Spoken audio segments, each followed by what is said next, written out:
yang berjudul Mengenal Hewan dan Tumbuhan, Klasifikasi dan Habitat Mereka. Judul ini saya pilih karena berdasarkan hasil observasi saya pada anak di Pingit, di mana sebagian besar dari mereka itu belum mengenal tentang klasifikasi dan habitat dari tumbuhan dan hewan.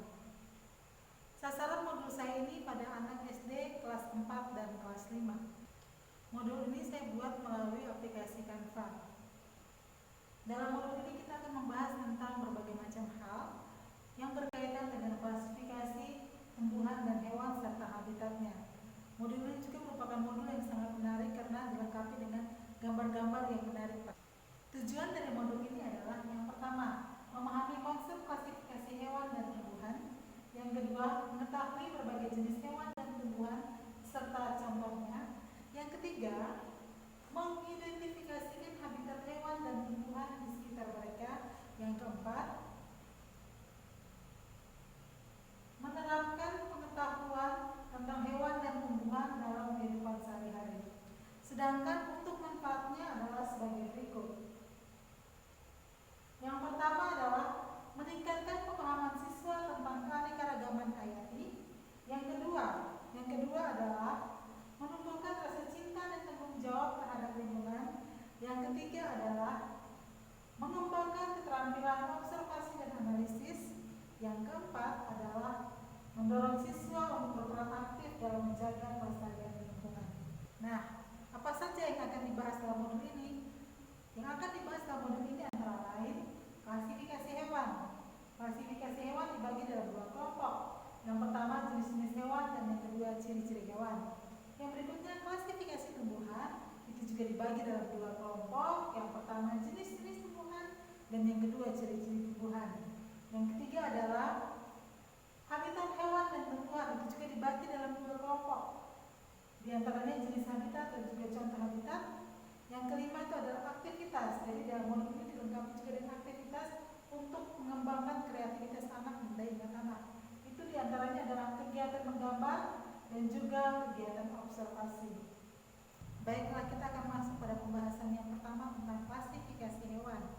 Klasifikasi hewan ini dibagi dalam dua kelompok besar. Yang pertama adalah kelompok vertebrata. Yang dimaksud dengan hewan vertebrata adalah hewan yang memiliki tulang belakang atau biasa dikenal dengan kolom vertebra. Sedangkan jenis-jenis hewan vertebrata adalah kelompok hewan vertebrata yang pertama adalah mamalia. Mamalia ini adalah hewan yang mempunyai bulu atau mempunyai rambut dan menyusui anaknya. Contoh hewan mamalia adalah babi, anjing, kambing, sapi, kerbau, dan lain sebagainya. Kelompok hewan vertebrata yang kedua adalah unggas. Unggas ini adalah hewan yang memiliki sayap dan juga dapat terbang. Mereka biasanya memiliki bulu dan bertelur. Contoh hewan yang termasuk dalam jenis unggas adalah angsa, bebek, ayam, elang, dan aneka burung lainnya. Kelompok vertebrata yang ketiga adalah ikan. Sebagaimana yang kita ketahui, ikan ini merupakan hewan air yang biasanya bernafas menggunakan pingsan atau juga ada yang bernafas menggunakan paru-paru. Namun dalam kelompok hewan vertebrata ini bukan hanya terdapat ikan, tetapi juga ada gurita, ada juga kuda laut dan lain sebagainya. Kelompok hewan vertebrata yang keempat adalah reptil. Reptil ini biasanya hewan yang memiliki kulit bersisik dan berkembang biak dengan cara bertelur. Contoh-contoh reptil adalah ular, buaya, kadal, komodo, dan lain sebagainya. Kelompok hewan vertebrata yang kelima adalah amfibi. Amfibi ini adalah hewan yang bisa hidup di dua tempat, baik itu di darat maupun di air. Dan hewan ini biasanya memiliki kulit yang lembab dan biasanya bertelur di air. Contoh amfibi itu adalah katak atau kodok yang sering kita jumpai, dan juga salamander dan lain-lain. Setelah kita melihat kelompok hewan vertebrata, sekarang kita masuk pada kelompok hewan invertebrata. Kelompok hewan invertebrata adalah hewan yang tidak memiliki tulang belakang. Contohnya serangga, moluska, krustasea, dan lain-lain. ciri-ciri hewan. Ciri-ciri hewan diantaranya sebagai berikut. Yang pertama adalah memiliki kemampuan untuk bergerak. Yang kedua adalah memerlukan makanan dan air. Yang ketiga adalah menghasilkan keturunan dengan cara berkembang biak. Yang keempat adalah bernafas. Dalam bab ini kita juga akan membahas tentang klasifikasi tumbuhan. Klasifikasi tumbuhan adalah pengelompokan tumbuhan berdasarkan karakteristik tertentu. Untuk klasifikasi tumbuhan dibagi ke dalam dua kelompok. Yang pertama adalah tumbuhan berbiji dan yang kedua adalah tumbuhan tidak berbiji. Untuk tumbuhan berbiji adalah tumbuhan yang berkembang biak melalui biji. Biji ini merupakan struktur yang mengandung embrio dan cadangan makanan yang memungkinkan tumbuhan untuk tumbuh dan berkembang. Nah, teman-teman, tumbuhan berbiji juga dibagi dalam dua kelompok. Yang pertama, tumbuhan berbiji tertutup dan juga tumbuhan berbiji terbuka. Tumbuhan berbiji tertutup contohnya seperti jambu, alpukat, mangga, dan lain-lain. Sedangkan contoh dari tumbuhan berbiji terbuka seperti jagung. Nah, sekarang kita lihat ciri-ciri tumbuhan itu seperti apa sih? Yang pertama, tumbuhan itu memiliki daun dan batang, ya. Yang kedua, tumbuhan itu melakukan fotosintesis. Yang ketiga, memerlukan air dan sinar matahari karena itu untuk melakukan fotosintesis. Yang keempat, menghasilkan biji atau spora. Nah, teman-teman, sekarang kita masuk pada bab selanjutnya, yaitu habitat hewan dan tumbuhan. Nah, habitat adalah tempat di mana suatu organisme hidup dan berkembang biak. Habitat menyediakan segala sesuatu yang dibutuhkan oleh hewan dan tumbuhan seperti makanan, air, tempat berlindung, dan ruang untuk tumbuh. Sekarang kita akan membahas tentang jenis-jenis habitat. Jenis-jenis habitat ini dibagi dalam 3 kelompok. Yang pertama, hutan. Hutan ini menyediakan banyak sumber makanan dan tempat berlindung bagi berbagai hewan dan tumbuhan. Contohnya hutan hijau tropis yang kaya akan keanekaragaman hayati. Yang kedua adalah padang rumput.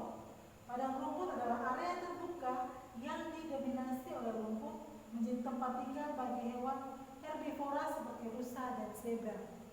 Yang ketiga adalah gurun. Nah, gurun ini adalah habitat yang ekstrim dengan suhu tinggi dan sedikit curah hujan, di mana spesies seperti kaktus dan ular dapat bertahan hidup. Yang kedua adalah habitat air. Habitat air ini adalah sungai dan danau. Sungai dan danau sendiri menyediakan habitat bagi berbagai ikan, amfibi, dan tanaman air seperti teratai. Sedangkan laut, ekosistem yang luas dengan keanekaragaman hayati yang tinggi, termasuk berbagai jenis spesies ikan, mamalia laut, dan karang.